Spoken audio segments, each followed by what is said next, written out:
जलावन्नन्दाक्षायणा हिरण्यकोशदानेकाय सुमनस्यमानाः तन्म आवन्नां विशतशारदाय युग्माञ्जलदष्टिं च तासम्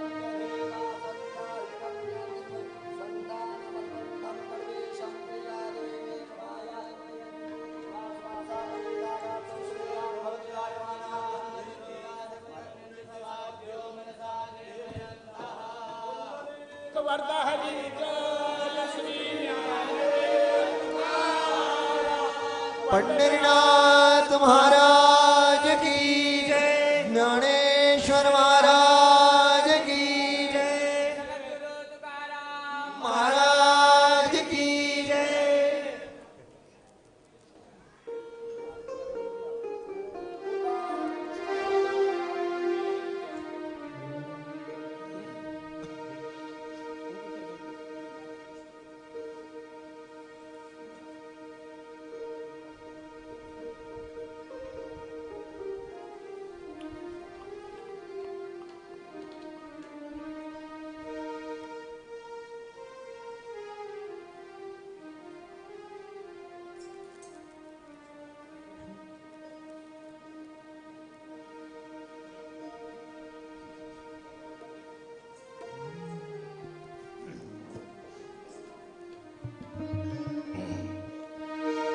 इंद्रायणी चेतटी धरिला रहिवास, इंद्रायणी चेतटी धरिला रहिवास, विश्वकारा भया लक्ष्मी निवास, विश्वकारा भया लक्ष्मी निवास, ज्ञानेश्वर रूपे धरिले निज वेश, ज्ञानेश्वर रूपे धरिले निज वेश, वर्म जाने तया, वर्म जाने तया, सद्गुरु उपदेश दया सद्गुरु उपदेश, जय देवा जय देवा जय ज्ञान देवा, जय देवा जय देवा जय ज्ञान देवा, जीवा शिवाचा, जीवा शिवाचा, आदि परब्रह्म देवा, आदि परब्रह्म देवा, जय देवा जय देवा जय ज्ञान देवा, जय देवा जय देवा जय ज्ञान देवा, कृष्ण एकादशी कार्तिक मासी, कृष्ण एकादशी कार्तिक मासी, आपन पंढरीनाथ सनकादि काशी, आपन पंढरीनाथ सनकादि काशी, यात्रेसी एतादि स्वानंदुरासी, यात्रेसी एतादि स्वानंदुराशी, दर्शन घडे तया, दर्शन करे तया निज मुक्ति देसी तया निज मुक्ति देसी जय देवा जय देवा जय ज्ञान देवा जय देवा जय देवा जय ज्ञान देवा जीवा शिवाचा जीवा शिवाचा आदि परब्रह्म देवा आदि परब्रह्म देवा जय देवा जय देवा जय ज्ञान देवा जय देवा जय देवा जय ज्ञान देवा ऐसी पुत्र केला वाचक वेदांचा वैसिक पुत्र केला वाचक वेदाचा प्रतिष्ठाने गर्व हरिला विप्रांचा प्रतिष्ठानी गर्भ हरिला विभ्रांता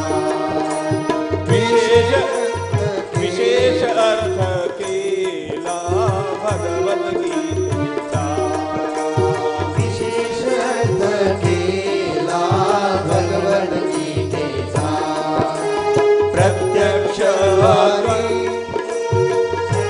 प्रत्यक्षवारी शोभे पिंपळ कनकाचा शोभे पिंपळ कनकाचा जय देवा जय देवा जय ज्ञान देवा जय देवा जय देवा जय ज्ञान देवा जीवा शिवाचा जीवा शिवाचा आदि परब्रह्म देवा आदि परब्रह्म देवा जय देवा जय देवा जय ज्ञान देवा जय देवा जय देवा जय ज्ञान देवा सर्वचित्त माझी श्रेष्ठ जनकचित्त माझी तू श्रेष्ठ ज्ञानी हर्या माझी ज्ञान वरिष्ठ ज्ञानी वर्या माझी ज्ञान वरिष्ठ अनुतापधी ती विश्व घनदाट अनुतापदी विश्वगणनाथ नामयावरी लोटे नामयावरी लोटे लोटे प्रेमाचा लोट लोटे प्रेमाचा लोट जय देवा जय देवा जय ज्ञान देवा जय देवा जय देवा जय ज्ञान देवा जीवा शिवाचा जीवा शिवाचा आदि परब्रह्म देवा आदि परब्रह्म देवा जय देवा जय देवा जय ज्ञान देवा जय देवा जय देवा जय ज्ञान देवा जय देवा जय देवा जय ज्ञान देवा कर्पूर गौरम करुणावतारम संसार सारम भुजगेन्द्रहारम सदा वसन्तं हृदयारविन्दे भवं भवानी सहितं नमामि त्वमेव माता च पिता त्वमेव बन्धुर्सखा त्वमेव विद्या द्रविणं त्वमेव सर्वं मम देवदेव श्रीवन्तिकावकुलजं भगवानलौक्यै पुन्नागजातिकरवीररसायनपुष्पै बिल्वप्रवाल तुलसीदलमञ्जरीभिः स्वां पूजयामि जगदीश्वर मे प्रसीद गोपाल कृष्ण भगवान की जय ज्ञानेश्वर महाराज की जय गुलाबराव महाराज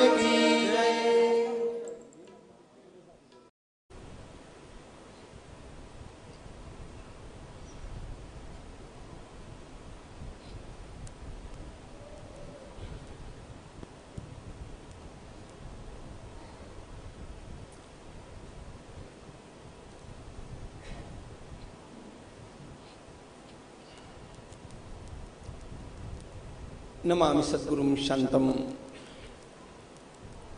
सच्चिदानंद विग्रहं पूर्ण ब्रह्म परानंदम ईशमानंदी वल्लभम योऽन्तः प्रविश्य मम वाचमिमां प्रसुप्तां संजीवयत्यखिल शक्तिधरस्वधाम्ना अन्यांश्च हस्तचरणश्रवणत्वगादीन् प्राणान्नमो भगवते पुरुषाय तुभ्यं ज्ञानेन योगेन च कर्मणा च भक्त्या च सर्वस्वसमर्पणेन आराधिताभ्यां श्रुतिमार्गदक्षैर् नमो नमः श्री गुरुपादुकाभ्याम् सुरासुरासेवितपादपङ्कजा करे विराजत्कमनीयपुस्तका विधेष्टपत्नी कमलासनप्रिया सरस्वती नृत्यतु वाचि मे सदा नमोऽस्तु ते व्यासविशालबुद्धे फुल्लारविन्दायतपत्रनेत्र येन त्वया भारततैलपूर्णः प्रज्वालितो ज्ञानमयः प्रदीपः प्रपन्नपारिजाताय स्तोत्रवेत्रैकपाणये ज्ञानमुद्राय कृष्णाय गीतामृतदुहे नमः माधुर्यरसकल्लोलां शिवशक्त्यैकरूपिणीम् अमृतानुभवार्थाय वन्दे ज्ञानेशनन्दिनी।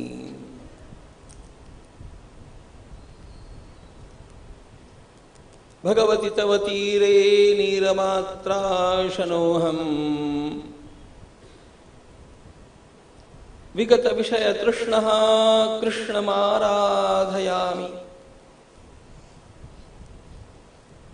सकलकलुषभङ्गे स्वर्गसोपानसङ्गे तरलतरतरङ्गे देवी गङ्गे प्रसीद।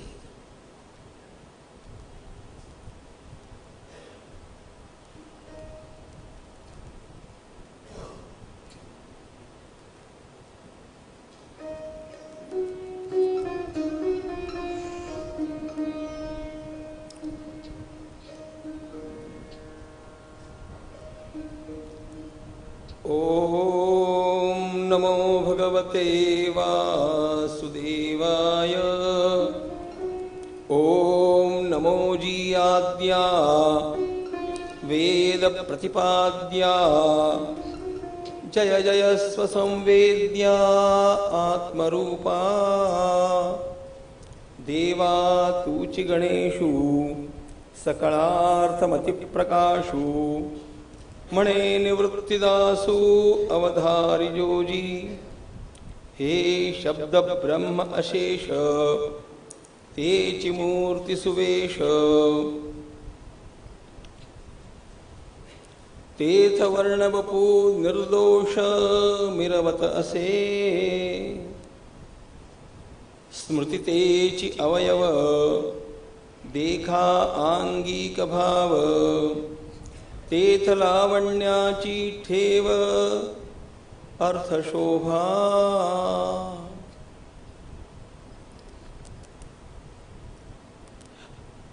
आनंदकंद परमात्मा की हम सब लोगों पर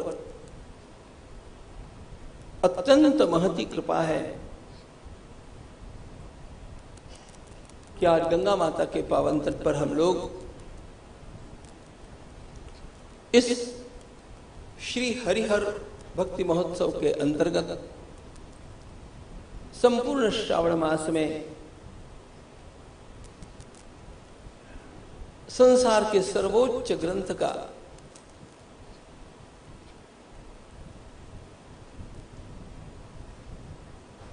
उस सर्वोच्च ग्रंथ का जिसके जैसा कोई अन्य ग्रंथ निर्माण हुआ नहीं, आज तक हुआ नहीं और आगे होने की संभावना नहीं, ऐसे सर्वोच्च ग्रंथ का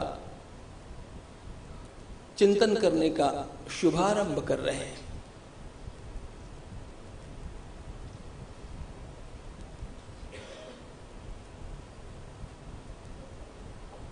भगवान श्री ज्ञानेश्वर महाराज भावार्थ दीपिका के रूप में जो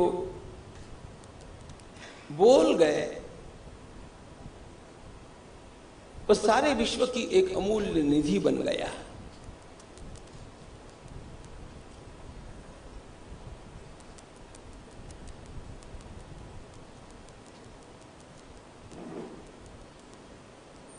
हम लोगों ने आज तक बहुत सारा श्रवण किया होगा, करते रहते भी है, करना चाहिए भी।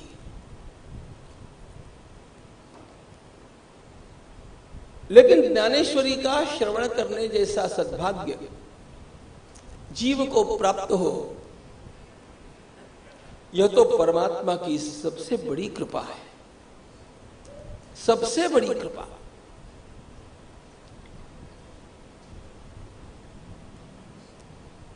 सारे संसार का सर्वोच्च ग्रंथ ऐसा मैंने कहा, ये यूं ही नहीं कह दिया। संसार में ग्रंथों की कोई कमी थोड़ी है। और आए दिन इतने सारे ग्रंथ लिखे जाते हैं और मुद्रित भी होते हैं कि सारे ग्रंथों को पढ़ने की बात तो छोड़ दीजिए, उन ग्रंथों के नामों की सूची पढ़ना भी संभव नहीं। इतने सारे ग्रंथों में नहीं ग्रंथों के अगाध सागर में, क्योंकि यह सागर ही है, ग्रंथों के इस अगाध सागर में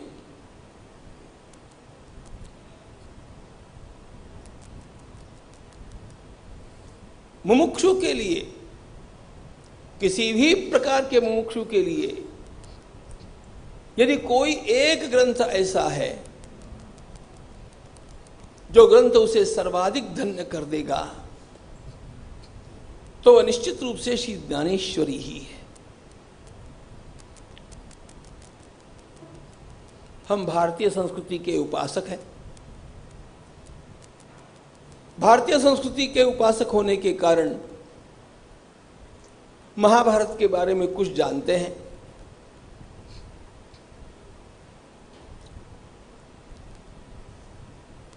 सारी भारतीय संस्कृति का सही प्रतिपादन यदि किसी एक ग्रंथ में हुआ है तो वह महाभारत है। पुनः एक बार याद कर लें कि ऐसे मैं क्यों कह रहा हूं।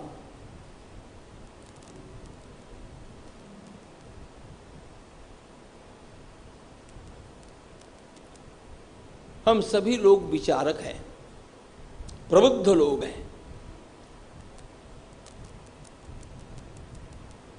भारतीय ऋषियों ने मानव जीवन का जो प्रबंधन किया, उस संपूर्ण प्रबंधन का सही पहला प्रतिबिंब हमें दिखता है महाभारत में।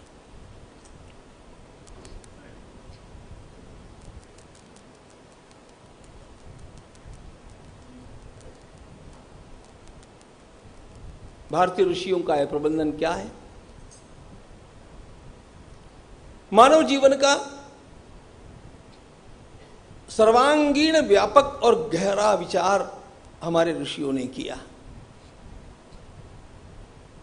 एक प्रश्न अपने आप से जरा सा पूछ लीजिए।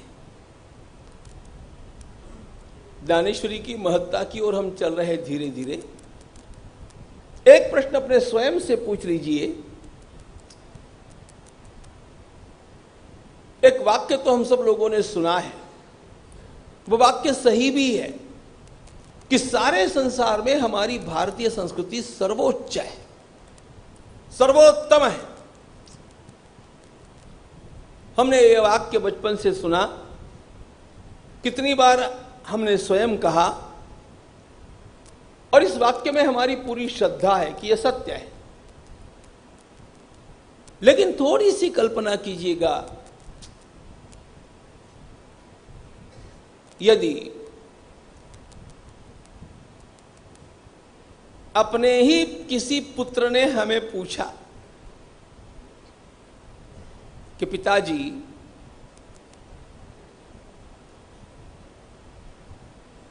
भारतीय संस्कृति सर्वोच्च है ऐसा कहा जाता है, लेकिन क्यों है?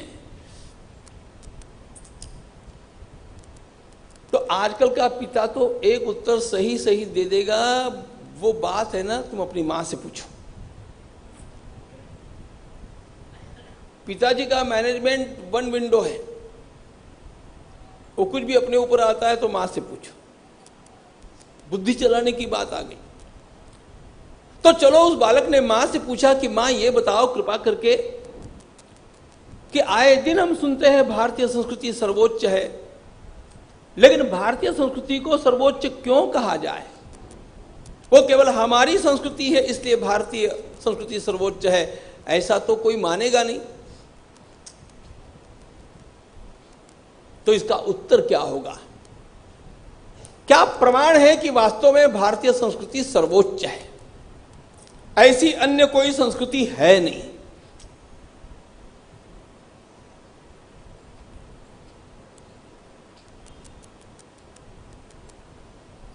इसका सही उत्तर सुन लीजिए। मानव जीवन का जितना व्यापक, सर्वांगीण और गहराई से विचार भारतीय परंपरा में किया गया, उतना व्यापक, सर्वांगीण और गहराई से विचार अन्य किसी भी परंपरा में नहीं किया गया। मनुष्य जीवन का व्यापक और गहराई से विचार जो हम लोगों को हमारी परंपरा में मिलता है वह अद्भुत है। वो कैसे अद्भुत है इसको भी समझ लेना चाहिए।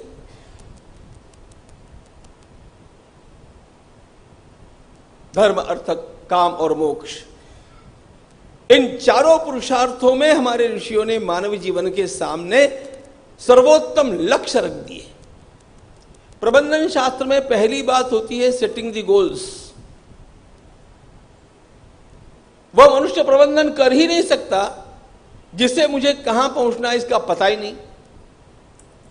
किसी बात का प्रबंधन आरंभ करने से पहले यह पूछा जाता है कि टू विच एंड, आपको आखिर करना क्या है, साध्य क्या करना है।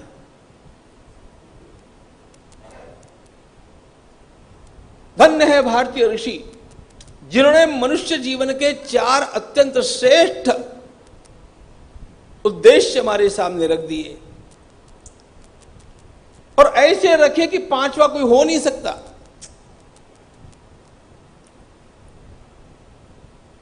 इन ऋषियों ने विचार किया, मनुष्य के जीवन में कामनाएं हैं, इन कामनाओं को पूर्ण किया जाना चाहिए। मनुष्य अपनी कामनाओं की पूर्ति के लिए कोई प्रयास करता है तो गलत बात नहीं है। उन्होंने काम को पुरुषार्थ का दर्जा दिया। आश्चर्य की बात यह है, सारे संसार में केवल भगवत गीता एक ही ग्रंथ ऐसा है जिसने सीधे कह दिया, अर्जुन, काम पुरुषार्थ मेरा स्वरूप है। भगवान कहते हैं काम भी मेरा स्वरूप है। धर्मा विरुद्धो भूतेषु कामोस्मि भरतर्षभ। अब भगवान ने वहां पर एक शर्त लगा दी है, उसको बाद में देखेंगे।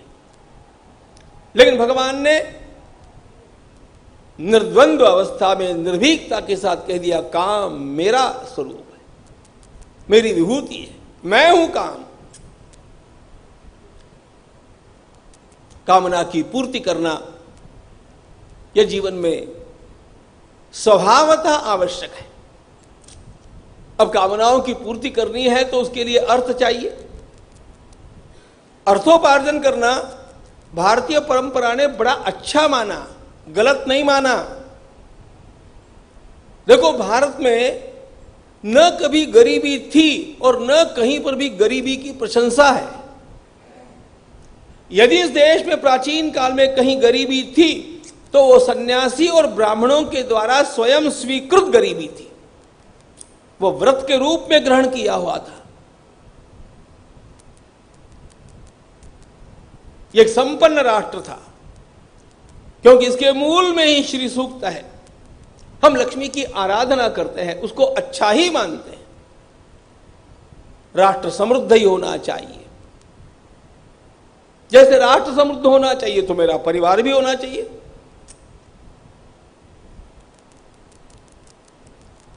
तो अर्थ का उपार्जन आवश्यक है। शास्त्रकारों ने उसे अर्थ पुरुषार्थ कहा, पुरुषार्थ कहा। तो अर्थ और काम ये प्रथम पुरुषार्थ हो गए। अब आप लोग कहेंगे कि ये तो सब लोग कहते हैं, कामनाओं की पूर्ति होनी चाहिए, उसके लिए धन कमाना चाहिए। भारतीय ऋषियों की विशेषता यह है, उन्होंने कहा कि ठीक है, अर्थ और काम के लिए आप प्रयास कीजिएगा, लेकिन पहले धर्म का चिंतन कर लीजिएगा। धर्माधिष्ठित अर्थ, धर्माधिष्ठित काम, यह उसकी सीमा है, यह उसकी मर्यादा है। हम जिस समाज में रहते हैं उस समाज की कुछ धारणाएं हैं, उस समाज के कुछ नियम हैं, व्यवहार के संकेत हैं। कुल मिलाकर के उसी को धर्म कहते हैं। खूब अर्थ कमाओ, लेकिन किसी भी धर्म नियम का भंग न करो। कामोपभोग की आपको छूट है, लेकिन धर्म के अंतर्गत उसके दायरे में रहकर। धर्माधिष्ठित काम, धर्माधिष्ठित अर्थ, यह ऋषियों की विशेषता। और अंत में ऋषि मुनि एक बात और कह देते हैं कि कितना भी कमाया, कितना भी भोगा, और धर्म के अधीन रहकर के भी खूब सारा इकट्ठा कर लिया और भोग भी लिया, तो भी ध्यान में एक बात रखनी होती है कि यह शरीर नित्य बचने वाला, टिकने वाला नहीं है। एक न एक दिन तो जीवन में ऐसा आने ही वाला है कि जब इस शरीर की मिट्टी होगी, यह मिट्टी में ही मिलेगा। भस्मांतम शरीरम, यह सिद्धांत है। वो किसी प्रकार से मिट्टी में मिले, आखिर वो मिलना है मिट्टी में। और व्यक्ति चाहता नहीं, और विशेष रूप से जब प्रौढ़ावस्था तक वह धन भी अर्जित कर लेता है, उसका परिवार विस्तारित हो जाता है, तब तो बेचारा यही विचार करता है कि अब तो मुझे और दीर्घ आयु मिलनी चाहिए। जितने संघर्ष के, कष्ट के दिन थे वो पूरे हो गए, सुखोपभोग के दिन तो अब, सुखरा दिन तो महाराज आ भी आया है, ऐसा लगता है। ऐसा उसे लगता है, उस समय उसको वह छाया भी डराती रहती है यमराज की, क्योंकि वह उसके शरीर के ऊपर अब दिखने लगती है कि धीरे धीरे बुलावा आ रहा है। इसलिए अब वो तड़पता है, दुखी होता है, व्याकुल होता है। इन सारे दुखों से शरीर भी चला जाए तो भी उस समय मेरा मन किसी प्रकार के दुख का अनुभव न करे। इन समस्त दुखों से मुक्त करना भी जीव को आवश्यक है। और दुख की इस मुक्ति को ही हमारे शास्त्रकारों ने नाम दे दिया मोक्ष पुरुषार्थ। कौन रहना चाहता है दुखी? मानव जीवन के ये चार अत्यंत बड़े लक्ष्य हमारे ऋषियों ने सामने रखे। केवल इन लक्ष्यों को सामने रखा नहीं, हमारे प्राचीन ऋषियों ने इन लक्ष्यों को प्राप्त करने के लिए संपूर्ण मानव जीवन का प्रबंधन कर दिया।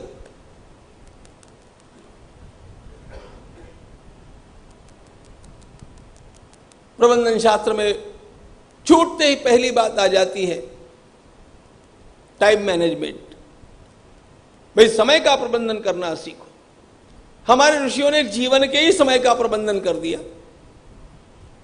ब्रह्मचर्याश्रम, गृहस्थाश्रम, वानप्रस्थाश्रम, संन्यासाश्रम, उन्होंने 4 आश्रमों की व्यवस्था दे दी। मानव जीवन में यदि आपको सब कुछ प्राप्त करना है तो किस समय क्या किया जाए, इसको भी जरा सोच लीजिए ना। अरे हमें देव पूजा भी करनी होती है, हमें स्नान भी करना होता है, हमें भोजन भी करना होता है, हमें सोना भी होता है, हमें व्यायाम भी करना होता है, हमें लोगों से मिलना भी होता है। ये सब तो हमारे दिन भर में करना होता है। तो एक भद्र पुरुष क्या करता है, समय का विभाजन करता है। जैसे हम एक दिन का विभाजन करते हैं उसी प्रकार संपूर्ण मानव जीवन का विभाजन कर लिया जाए तो इन पुरुषार्थों को प्राप्त करने में सुविधा होगी। यह सोच करके 4 आश्रमों की व्यवस्था ऋषियों ने दी। यह सीधा अपने अपने काम का प्रवृत्तियों के अनुसार विभाजन है।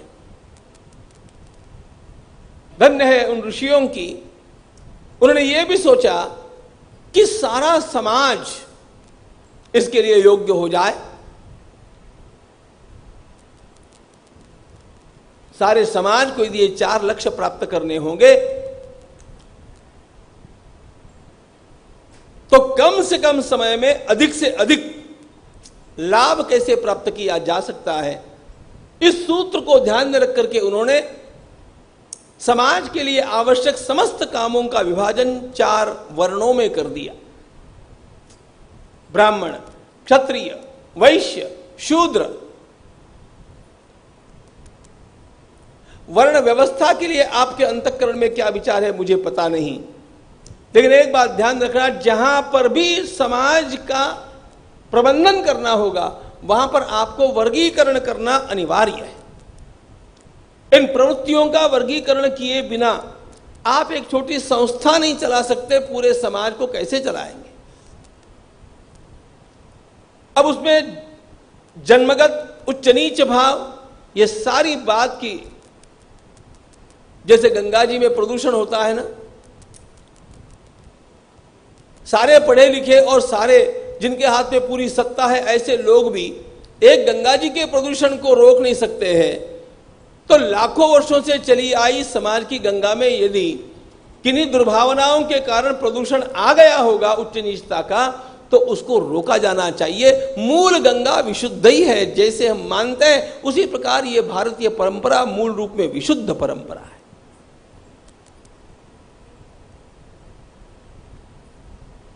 इसमें समाज के वर्गीकरण का बड़ा सुंदर प्रतिपादन किया गया। अब चौथी बात,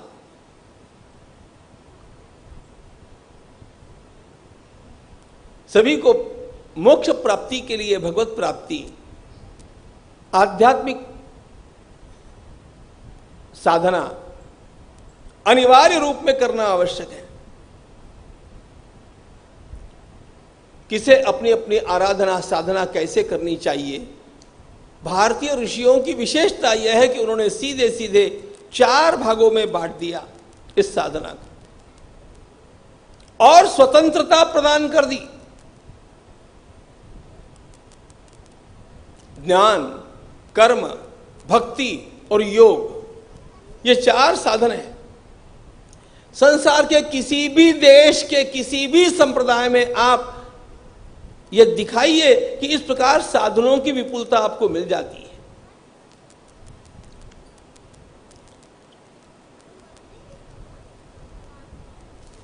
इन 4 में से किसी एक का आधार लेकर के, अपनी अपनी प्रवृत्ति के अनुसार, रुचि के अनुसार किसी एक का आधार लेकर के अथवा अन्यों को उसके साथ जोड़ते हुए भी कोई भी जीव अपनी आध्यात्मिक उन्नति करने में स्वतंत्र है। यह भारतीय ऋषियों का सिद्धांत है। साधना नाम अनेकता, बस आपके उद्धार के लिए यही एक ग्रंथ है, यही एक मंत्र है, यही एक देवता है, यही आपका मार्ग है, दूसरे सारे मार्ग गलत। यह भारतीय ऋषियों ने कहीं पर भी नहीं कहा। इतनी स्वतंत्रता संसार में कहीं पर भी नहीं है।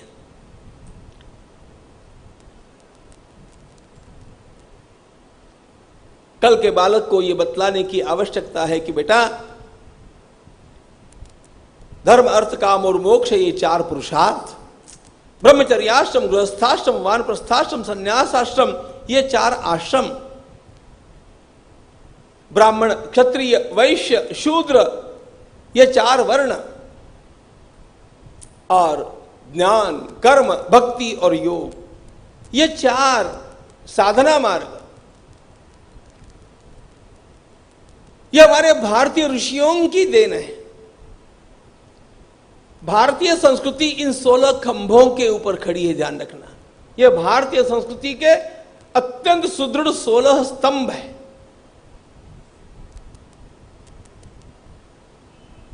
और अब सारे संसार के इतिहास अथवा भूगोल की ओर जरा गौर से देख करके बतलाइएगा, मानव जीवन का इतना व्यापक विचार अन्य किस संस्कृति में आपको मिलता है? कहीं पर भी नहीं मिलेगा।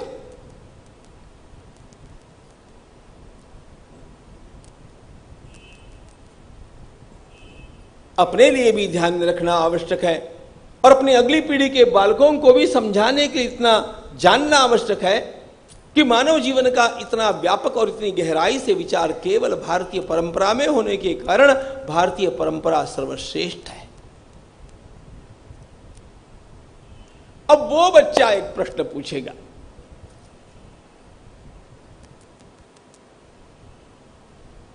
मैं तो जब भी बोलता हूं मेरे सामने अगली पीढ़ी होती है।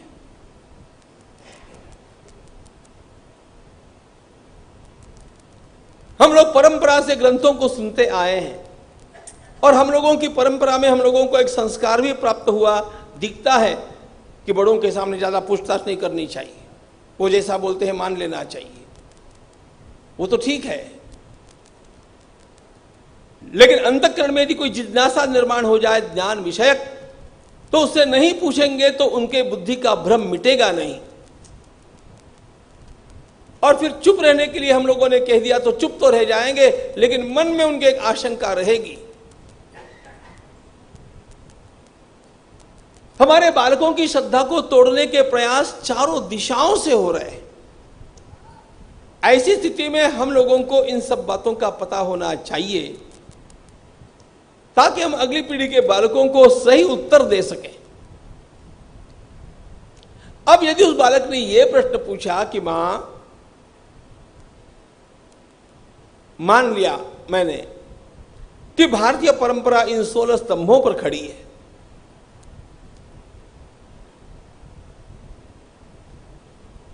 इन 16 तत्वों का संपूर्ण वर्णन किस एक ग्रंथ में मिल जाएगा? मुझे एक ग्रंथ बताओ मां। 4 वेद, 18 पुराण, ऐसी भाषा जब हम लोग बोलते हैं ना, तो बेचारा वो पहले ही संभ्रमित बालक और भ्रम में पड़ जाता है। Tell just one book.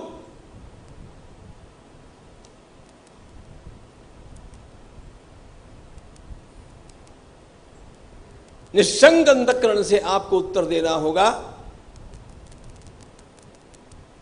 कि धर्म, अर्थ, काम और मोक्ष, ये 4 पुरुषार्थ, ब्रह्मचर्याश्रम, गृहस्थाश्रम, वानप्रस्थाश्रम, संन्यासाश्रम, ये 4 आश्रम, ब्राह्मण, क्षत्रिय, वैश्य और शूद्र, ये 4 वर्ण, और ज्ञान, कर्म, भक्ति और योग, ये 4 साधन मार्ग, इन सभी का यदि किसी एक ग्रंथ में सही वर्णन है तो वह केवल महाभारत और महाभारत में ही है, अन्य किसी भी ग्रंथ में नहीं, किसी में भी नहीं है।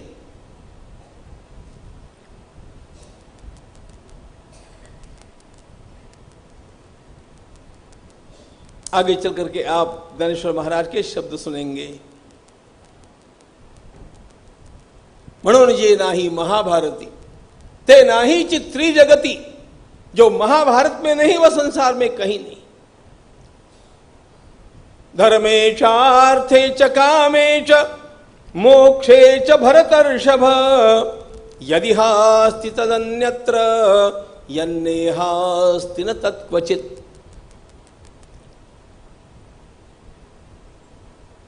उत्तर तो यही है। चारों पुरुषार्थों के बारे में जो महाभारत में मिलेगा वह अन्यत्र कहीं पर भी नहीं मिलेगा। जो महाभारत में मिलेगा वही अन्यत्र कहीं मिलेगा, जो महाभारत में नहीं मिलेगा वो अन्यत्र कहीं नहीं मिलेगा। यह महाभारत का गौरव है, वह दीप स्तंभ है मानव जीवन का।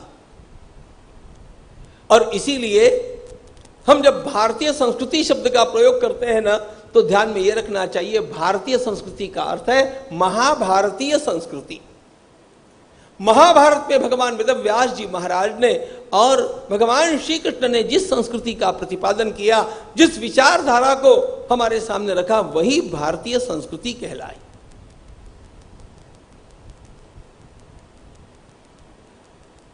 अब एक प्रश्न खड़ा और होगा, वो बालक कहेगा, मां अब ये महाभारत तो बहुत बड़ा ग्रंथ है, 1,00,000 श्लोक, मैं कब पढ़ूंगा? अब वो बालक जब ये कहेगा कि मैं कब पढ़ूंगा, तो बात तो सीधी सीधी है, क्योंकि उसकी मां ने भी पढ़ा नहीं है, पिताजी ने पढ़ा नहीं है, दादा ने पढ़ा नहीं है, परदादा ने भी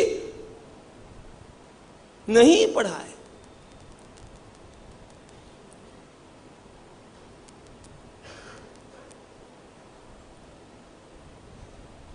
उसमें अनेक भ्रांतियां भी कारण रही। वे सारी भ्रांतियां ही भ्रांतियां हैं, ध्यान रखना। उल्टे महाभारत विजय का ग्रंथ है। वो पढ़ा जाए कि न जाए, सुना जाए कि न जाए, घर में रखा जाए कि न जाए, अब इस उहापोह में मैं पढ़ता नहीं, लेकिन इस प्रकार का सोचने वाले सारे निरे मूर्ख है, इतना ध्यान में रखना। महाभारतकार की स्वयं की उक्ति है, जहां महाभारत का ग्रंथ रहेगा वहां पर विजय अपने आप प्राप्त होती जाएगी। भारतम भवने यस्य तस्य हस्तगतो जयः। अब प्रश्न इतना आएगा कि मां मैं इतना बड़ा महाभारत का ग्रंथ कब पढ़ूंगा? तो फिर बालक एक बात पूछेगा। आजकल के बच्चे स्मार्ट होते हैं। वो पूछेगा, मां जैसे हम लोगों को परीक्षा में एक गाइड होती है, और गाइड पढ़ने से मूल ग्रंथों में जो कुछ है उसका सार सार ध्यान में आ जाता है और परीक्षा में उसका बड़ा उपयोग होता है, तो ऐसी कोई महाभारत की भी गाइड है?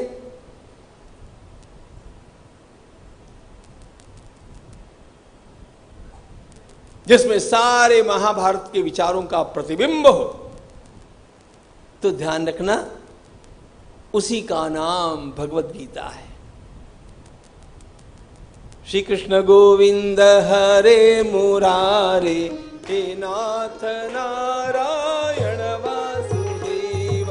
श्री कृष्ण गोविंद हरे मुरारे, हे नाथ नारायण वासुदेव। श्री कृष्ण गोविंद हरे मुरारे, हे नाथ नारायण वासुदेव। श्री कृष्ण गोविंद हरे मुरारे, हे नाथ नारायण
भगवत गीता महाभारत का सार है और महाभारत गीता का विस्तार है।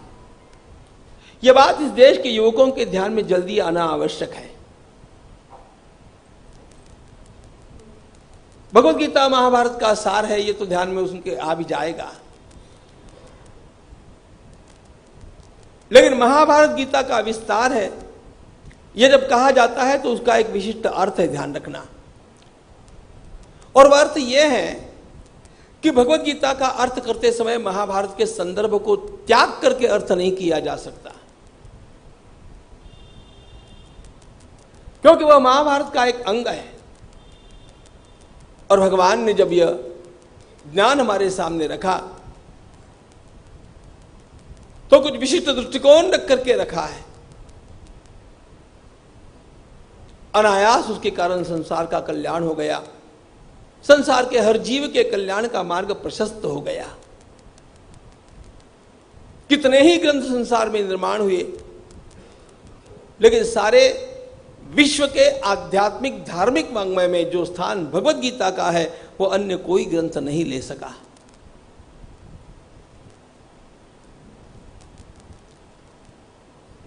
कुरुक्षेत्र के समरांगण में भगवान ने अपने सखा अर्जुन को मोह से बाहर निकालने का निमित्त बना करके समस्त जीवों के कल्याणार्थ अत्यंत अल्प समय में जो उपदेश कर दिया वो गीता कहलाया।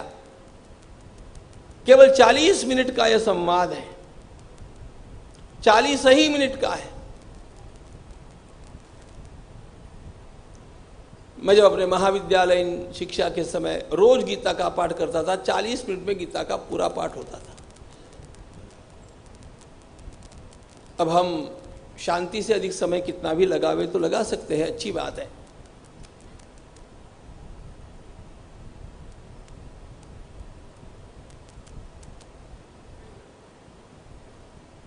हमारे समस्त आचार्यों ने भगवत गीता को प्रमाण के रूप में स्वीकार किया, भगवान की साक्षात वाणी। पार्थाय प्रतिबोधितां भगवता नारायणेन स्वयं व्यासेन ग्रथितां पुराण मुनिना मध्ये महाभारतम् अद्वैतामृतवर्षिणीं भगवतीम् अष्टादशाध्यायिनीम् अम्ब त्वामनुसन्दधामि भगवद् गीते भवद्वेषिणी।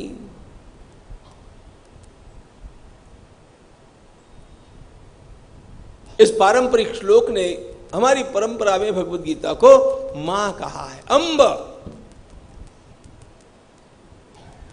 जीव के सारे व्यामोहादिक दुखों को दूर करने के लिए भगवत गीता जैसा उपाय नहीं।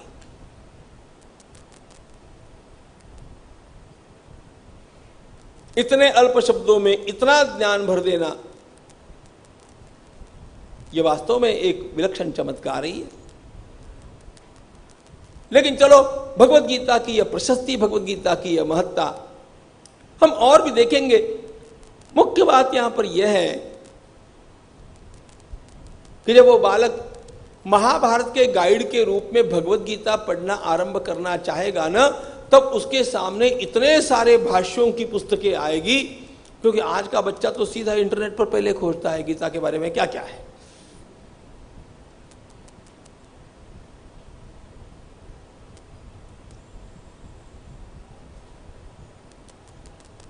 परसों यहां पर एक मुझसे मिलने के लिए एक बहन आई थी, उसने मुझे फोन करके पूछा था कि आपके लिए क्या लाऊं। मैंने कहा कुछ मत लाना, आपकी बिटिया जो बना करके, क्योंकि मुझे पता है कि इन बिटियों को कुछ आता नहीं बनाना बनाना, उसे कहना कि तुम कुछ बनाओगी तो मैं ले जाऊंगी। फिर उसने कुछ लाया, मैंने पूछा तुमने कैसे बनाया, उसने कहा मैंने इंटरनेट पर पहले सर्च किया।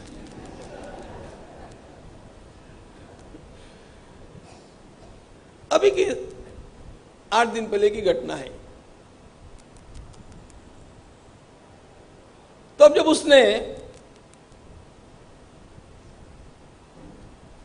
बर्फी कैसे बनाई जाती है ये इंटरनेट पर सर्च किया,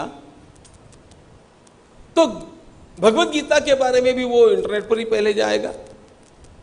अब जब इंटरनेट पर जाएगा तो उसको इतने सारे भाष्य मिलेंगे, ओहो हो भगवत गीता गीता गीता गीता गीता गीता इतने ग्रंथ है, और उसमें तो भगवान आदि शंकराचार्य है, वल्लभाचार्य है, रामानुजाचार्य है, मध्वाचार्य है, निम्बार्काचार्य है, सबके भाष्य अलग अलग है, उनमें सारे अंतर विरोध है, और कितने सारे संतों ने लिखा है और विद्वानों ने लिखा है, आधुनिक लोगों ने भी कितना कितना लिखा है, वो फिर भंवर में फंस जाएगा। क्योंकि इन सारे के सारे भाष्यों में भी अंतर विरोध इतना अधिक है। अरे ये महाभारत का युद्ध जो है ना, वो तो केवल एक रूपक की बात, ऐसा कहने वाले भी ना समझ, इतने शब्द का प्रयोग मैं ठीक मानता हूं। भाष्यकार मिलते हैं, यह तो एक रूपक है निरा, सच्चा युद्ध थोड़ी हुआ था। अब वो बच्चा और भ्रम में पड़ जाएगा। इतने सारे भाष्य और उनके अंतर विरोध,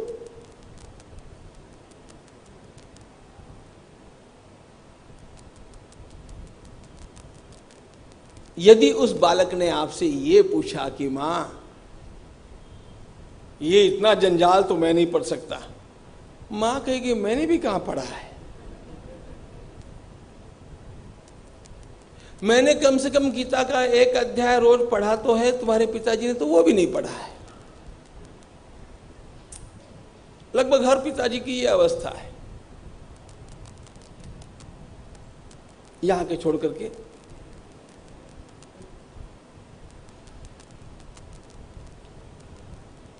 अब उस बालक का एक प्रश्न होगा कि मैं इन सारे ग्रंथों में एक पुस्तक ऐसी बता जिस एक ग्रंथ को पढ़कर के मैं भगवत गीता के बारे में सब कुछ जान लूं। और ऐसा जब संवाद चला है ना, उसी समय एक वृद्ध मुमुक्षु वहां पर आकर के पहुंचे। वे बड़े अच्छे साहित्यिक भी थे, अध्यात्म के बारे में नहीं पढ़ा था, लेकिन साहित्यिक बड़े अच्छे थे और विद्वान। अब साहित्यिक से तो विद्वान तो थे, वो भी आकर के पहुंचे, उस चर्चा में सहभागी हो गए। अब उस सुलझी हुई मां को उत्तर देना है, इधर एक बालक को भी संतुष्ट करना है और उधर एक विद्वान साहित्यिक को भी संतुष्ट करना है। उन्होंने भी यही पूछा है कि मैं भी बहुत दिनों से सोच रहा था कि मैं अब कुछ अध्यात्म के बारे में पढ़ना चाहता, अब मैं हो गया 60-65 का, तो अब कुछ तो अध्यात्म के बारे में पढ़ूं। अब तो ऐसे ही उपन्यास लिखता रहा। तो उनका प्रश्न होता है वेयर टू स्टार्ट, अब कहां शुरुआत करना। अब इन दोनों को गले उतर जाए ऐसा उत्तर यदि देना होगा तो ध्यान रखना, एक ही उत्तर दिया जाना चाहिए। यदि आप आरंभ से लेकर के भगवत प्राप्ति के समाप्ति के क्षण तक एक ही ग्रंथ का आलम्बन लेकर के अपने को धन्य करना चाहते हैं, और कुछ मत करो, ज्ञानेश्वरी का अध्ययन करो, यही सर्वोच्च भाष्य है। जानबूझ करके मैंने कहा कि एक साहित्यिक वहां पर पहुंच गया तो, अरे क्या है ये ज्ञानेश्वरी? भगवत गीता पर गत 5000 वर्षों में हजारों ग्रंथ लिखे गए और उन सबको आद्योपांत यद्यपि मैंने नहीं पढ़ा है, तब भी सब में क्या क्या है मैंने सूंघा तो है, थोड़ा उलट पुलट करके देखा तो है।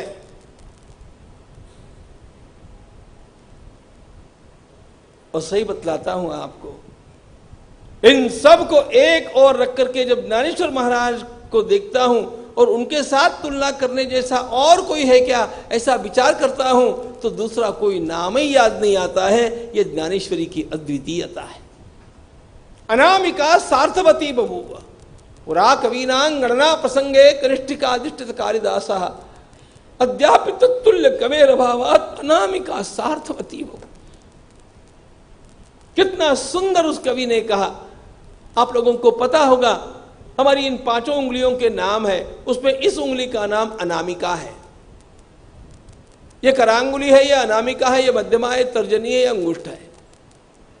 अब ये दूसरी उंगली जो अनामिका कहलाती है, अनामिका शब्द का एक अर्थ यह भी है कि जिसके नाम ही नहीं।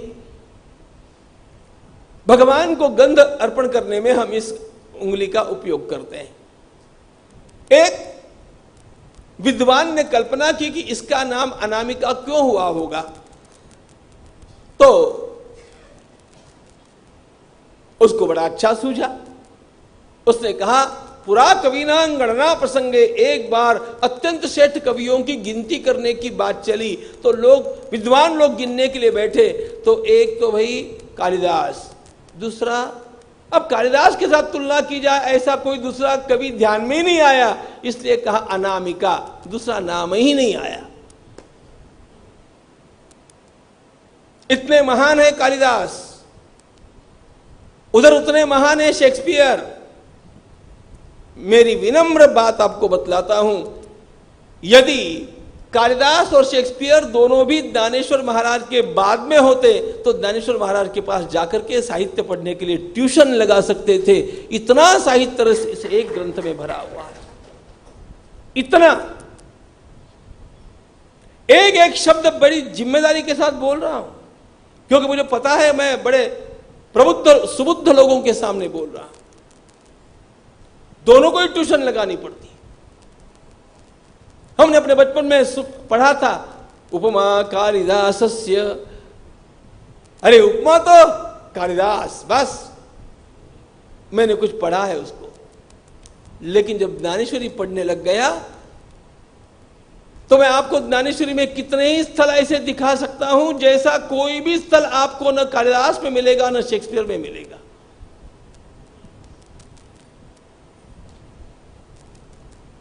सोलह वर्ष का एक बालक जो कुछ बोल गया वो हम सब लोगों के लिए एक अमर पाथेय हो गया।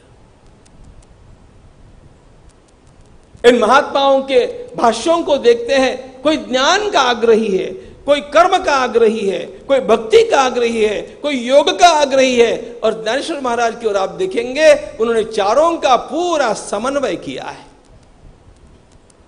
समन्वय कैसे किया जाए, यह किसी से सीखना हो तो ज्ञानेश्वर महाराज से सीखा। अरे ज्ञान तो वही है जो भगवान शंकराचार्य महाराज ने कहा, लेकिन उस ज्ञान को ज्ञानेश्वर महाराज ने अपने भक्ति के रस में घोल करके इतना मधुर बना दिया। बहुत छोटा बच्चा आंवला नहीं खाता और डॉक्टर ने कहा कि उसको तो आंवला खाना चाहिए, विटामिन सी की डेफिशिएंसी है, उसको जैसे तैसे आंवला खिलाओ। अब मां ने सोचा कि अब क्या किया जाए, ये खाता तो नहीं है। एक पड़ोसिन बड़ी अच्छी थी, पढ़ी लिखी, उसने कहा आंवला काय को खिलाती हो? आंवले का मुरब्बा खिलाओ, वो मीठा भी होता है। तो अपने आप आंवले का स्वास्थ्य के लिए लाभ हो जाएगा और मिठास उस मुरब्बे के कारण, चीनी के कारण आ जाएगी, तो हितकारक भी होगा और स्वादिष्ट भी होगा। भगवान आचार्य के दिव्य ज्ञान को भगवान ज्ञानेश्वर महाराज ने भक्ति के रस में ऐसा घोल करके मुरब्बा बना दिया कि वे स्वयं उस मां के समान माउली कहलाए। ज्ञानेश्वर महाराज को महाराष्ट्र की भाषा में माउली कहा जाता है, मां कह करके पुकारा जाता है।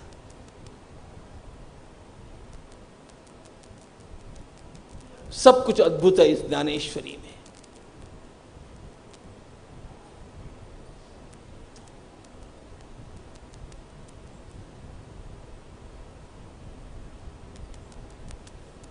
भगवान श्री कृष्ण ने सारे उपनिषदों का रस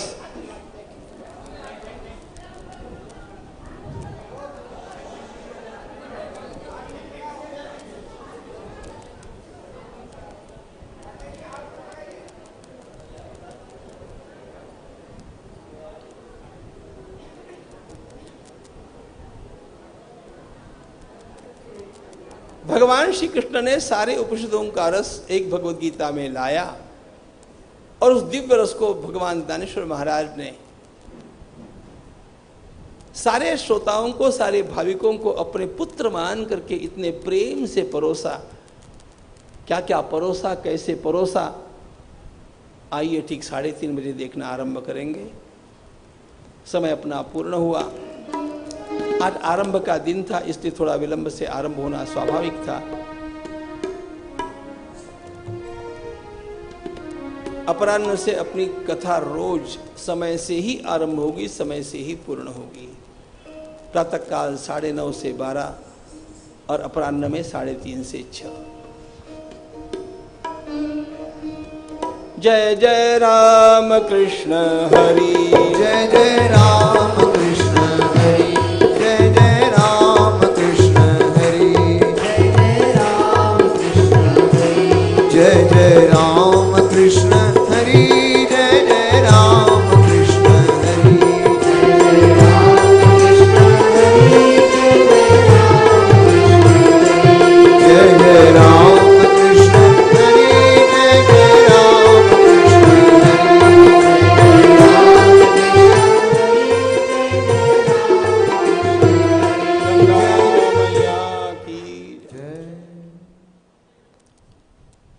समापन की ओर बढ़ते बढ़ते हम लोगों ने समन्वय की बात की थी। जिस प्रकार ज्ञानेश्वर महाराज समन्वय के सर्वोच्च आचार्य है, उसी प्रकार हमारे पूज्य गुरु स्वामी जी महाराज समन्वय सेवा ट्रस्ट और भारत माता मंदिर को खड़ा करके अपना एक नया कीर्तिमान स्थापित कर चुके हैं। बड़ी आनंद की बात है कि उस समन्वय सेवा ट्रस्ट के हमारे हम सभी को संभालने वाले पालक न्यासी, कार्यदर्शी, परम आदरणीय श्री न्यायमित्र जी शर्मा यहाँ पर पधारे हैं। हमारे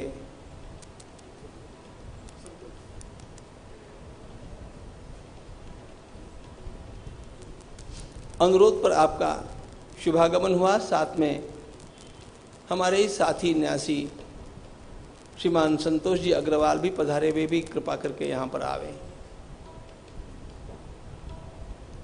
आरंभ में ही पधार करके आप लोगों ने जो शुभ शकुन किया है और पूज्य महाराज जी के प्रतिनिधि के रूप में हम लोगों को यहाँ पर आह्लादित किया है। मैंने पूज्य महाराज जी से परसों भी प्रार्थना की थी कि या तो शिविर में आप पधारें, लेकिन 2 दिन पूर्व ही वे लंदन से पधारे हैं। मैंने ये भी प्रार्थना की कि आज आप यहाँ पर पधार कर मंगल दीप प्रज्वलित करें, लेकिन पूज्य गुरुदेव के चरणों में बड़ा कष्ट है। इस समय 81 वर्ष की अवस्था में उनको अधिक कष्ट देना भी जबरदस्ती करके हम अच्छा नहीं मानते, लेकिन महाराज ने कहा जरूर है कि इस कथा में एक दिन मैं अवश्य आऊँगा। कब आऊँगा 2 दिन पूर्व बतला दूंगा।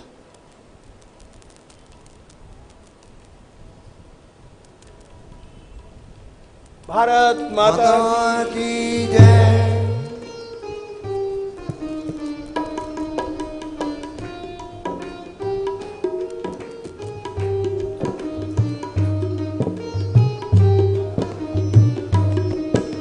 सभी लोग अपने स्थान पर बैठे रहेंगे, कोई उठेगा नहीं। कुछ सूचनाएं आप लोगों को देनी है।